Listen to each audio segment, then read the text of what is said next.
mean, like, the reason I really like this doujin was because, like, the first 2 chapters. Like, when it started getting a bit NTR-y, I'm just like, you're kind of losing me here. They had us in the first half. Yeah, they got us in the first half. It was because, to me, the first half was so fucking well done that I'm just like, okay, I'm always going to remember this. The art was very good. Yeah, I mean, the art was good, but to me, it was the story. Art was good, and really the way that they good. broke down the lore was really good. Because it's so fucking rare for me to find, like, hentai and doujinshi that actually give a shit about the story. Yeah. Right? Because, like, most... Like, when you think of, like, for example, most brother-sister hentai, it's the most, like, simple shit. It's like, sister comes in, wakes up brother, no, you're hard, I guess I'll suck you off now. And I'm just like, that's... Dojin over. Yeah, that's exactly it. I'm just like... That's literally I'm every just like, who gives a shit about that? Yeah, I'm like... it's like, cool. What? Okay, no, I got a perfect thing. I need spice with my hentai, okay? Surprise, surprise. Incest, surprise. Incest is not spice, Garnt. Incest has never been spice. It's illegal. I mean that's why it's always fucking step siblings in hentai, right? They never go the full fucking they never do the full Monty, right? Step siblings, you'd be surprised. stepmother. You'd be surprised. Okay, that's not the shit I watched. Joey's like, I can name a few. I tell you what I it can is. name like 10 off the top of my head. I'll tell you what, the reason every hentai does it is because it's like that disclaimer that goes on like the beginning of every YouTube video. It's like, this YouTube video is fair use. Copyright. This video is protected under fair use. These siblings are not, Your Honor, these siblings are simply step siblings. It is not illegal. They are not blood related. They are just drawings. I am just playing devil's advocate because, you know, it's very easy to make someone who says, I like incest look bad. So it's very fun. I mean, I don't know why it's so surprising when you're talking about Garnt, I love domestic girlfriend, Gigak, you know. I mean, the man knows his taste, man. What can I know say? my taste. Okay. So, I respect that. Yeah, because to me, like I said, breaking taboo, that is my taste. Unfortunately, it's so fucking hard because 99% of hentai, when it comes to like breaking taboo, are just like the most depraved NTR shit you can find on like God's green earth. I don't know. I don't know. Why is there so much of it? So many people are into it, man. I don't you know, you go on like the hentai releases, and nowadays it's like 60 to 70% of it is just NTR garbage. Yeah. And it's like, I can't nut to this. Yeah. Who's like this? The majority of Japan is nothing to it, apparently. All I want to fucking see is 2 people who know they shouldn't be together, but just, you know, for like one cheeky fucking little rule break. have like a cheeky Nando's, you know, have a cheeky little blowjob here and there, you know, fucking, you know, have 1 or 2 hot nights and then Mom doesn't need to know. and then just call it a day. Yeah. Unfortunately, hentai takes us as, let's rip someone's life into pieces while we do this. That's what I wasn't fond of with this one. They were like, I'm just gonna tell Mom. That part really fucked me up. No. Why would you do that? The part that made the least sense to me was just like Kirino was just like, I've left now. I've fixed their marriage. I'm just like, in what way have you fixed their fucking marriage?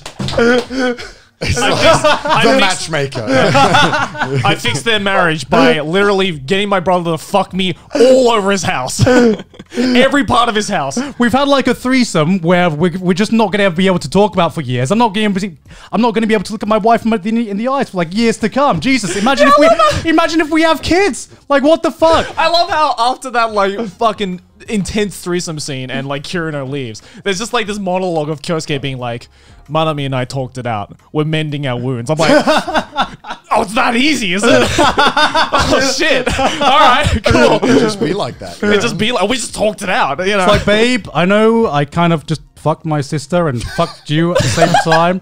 But I think we can work. But I think we can work through this, right? Happy wife, happy life, right? She's like, yeah, I'm glad. This is like never happened before, right?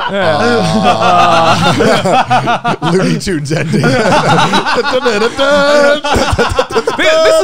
This is just a phase, right? Yeah, it's just a phase. Yeah, totally. Like, it just happened one time, right? Yeah. Yeah. The DNA test results have come in. Because when you see cheating in hentai, normally it's like the person is cheating against this fucking faceless dude that you don't see, right? It's like I'm not a fan of it. The character having an active part in the story. Yeah, you know what I mean that's the difference between cheating and NTR, you know. Yeah. And like even fucking Kirino's husband comes back at this, even though he's like a faceless fucking guy and just beats the shit out of Kyosuke. Like, where did that come from? I love that. And he was just I love the ending scene too because he gets absolutely the shit kicked out of him, and Kyosuke's just like, worth it. He's like, right, I'm still protecting Kira now. I'm just like, what is going on here? How did you think that would go? How did you think that would go, huh? But yeah, the reason this is one of my favorite series, like parody dojins of all time, is because of the first 2 chapters. The first 2 chapters, 10 out of 10 Hot as fuck. What? That is my exact taste. I'm not gonna lie. One thing that really did put me off, I didn't make a note of this. I'm like, Okay. why is she being like, he get me pregnant, but then be like, oh no. That was really fucking weird. Can we admit that that's kind of weird? Wait. Okay. Cheating with your stepbrother is really pushing it in what I could accept to be like, oh, it's hot. Yeah, but then being like, she's like, make me pregnant. Literally the first time she meets. And I'm like, what am I supposed to think? What am I supposed to think hearing this shit? Am I supposed to be like, yeah, that's hot, dude. Impregnate your sister. That'll show them. That'll show everyone. I think this is, you saying this now, I think this just shows that I've just been so desensitized. This is just like a complete, like, because I feel like that's just the fucking, that's just the default in a lot of hentai, right? I'm sure there's always that one panel in every hentai where it's just like, make me pregnant, or I'm going to become pregnant. I am trying to be supportive of my friend's taste here, and I'm reading this, and I want to be like, good for Garnt, But then, like, it's literally, again, the amount of times I'm going to reference the fucking headset meme where he just rips it off. It's like, I'm trying to get into this, and she's like, make me pregnant. I'm like, fuck, why? What do you mean? I think it's just because sometimes your tastes are like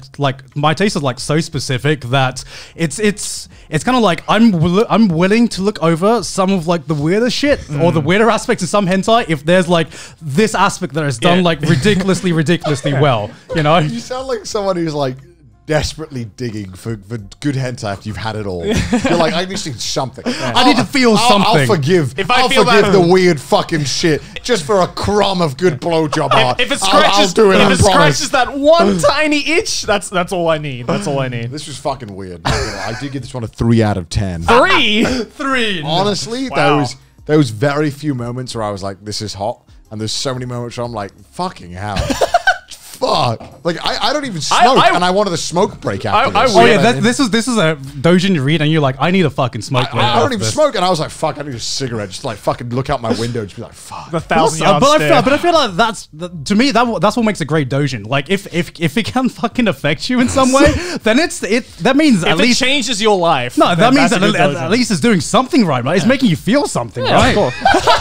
My dick's so numb, I'm just waiting for something to happen. It doesn't matter what. Disgust anything. I'll make it work. Like anything. My dick is numb, but my heart aches. 3 out of 10.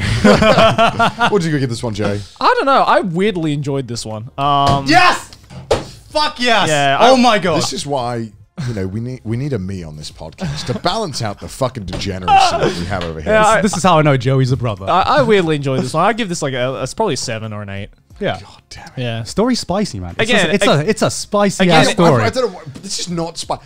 Literally, the word spice went out the window when he told her fucking mom. That was when I was like, this is not spicy. Dude, that's like the last fucking panel. Oh, you should have already nutted by then. You don't give a shit about. I don't want to also. I don't want to get post nut clarity and then also find out afterwards he told the mom. Yeah, and that's like the biggest whiplash of post nut clarity. You're like, oh god, oh Jesus. That's not spice. That's like a Carolina Reaper to the eye. It's like Oh god, what would you give this 1 out of 10 then for you personally?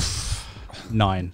Oh my god. The good parts were so good that I'm just like it's the most unique parody dojin I've read so far in terms of building on a premise and being able to like take this premise in an anime and just make a hot situation out of it. Just the dildo burn did it for me. Like that was hilarious. Yeah. That was fucking hilarious. I respectfully disagree.